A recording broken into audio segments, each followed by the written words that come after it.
Well, trade is a major issue in this year's U.S. presidential race. Several candidates are arguing that trade agreements have actually hurt America and limited jobs. So when the Ford Motor Company announced plans to build a car assembly plant in Mexico, a U.S. auto workers union immediately criticized the move.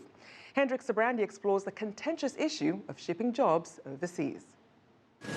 Bob Knapp spent nearly 40 years working for luggage maker Samsonite. It provided for me, it provided for my family. In 2001, the company announced it was shutting down its Denver plant with its rich history and moving operations to Mexico. 700 employees, including Knapp, were given 90 days notice and laid off. Moving away for cheap labor.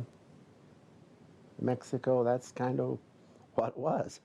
Knapp blames Samsonite's decision on NAFTA. The 1994 North American Free Trade Agreement eliminated most tariffs on products traded among the U.S., Mexico, and Canada. Yeah, I think NAFTA was a bad thing. Sam Gilchrist of the AFL-CIO says his labor organization calculates 700,000 U.S. manufacturing jobs were lost because of NAFTA. Whenever you have the U.S. competing with countries where you can pay workers a much lower wage, then workers here and working families here are going to lose out.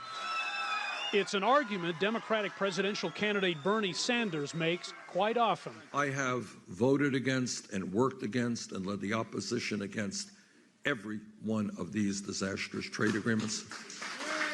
Many economists say that's the kind of talk you hear every election year. They argue the U.S. has not lost out on the various trade deals it signed. That's what rational economic thinkers call BOB, bunch of baloney. Kishore Kulkarni of Metropolitan State University of Denver says, although free trade may cause some job dislocation, it also creates many new jobs and almost always boosts economic growth.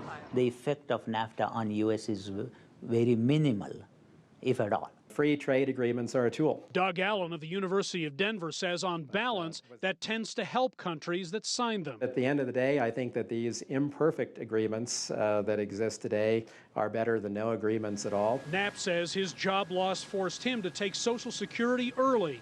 He believes manufacturing workers like him are a vanishing breed. I blame those trade deals the reason that Americans don't have jobs today. It's a sentiment that's being voiced a lot as Americans go to the polls this year. Hendrik Sybrandy, CCTV.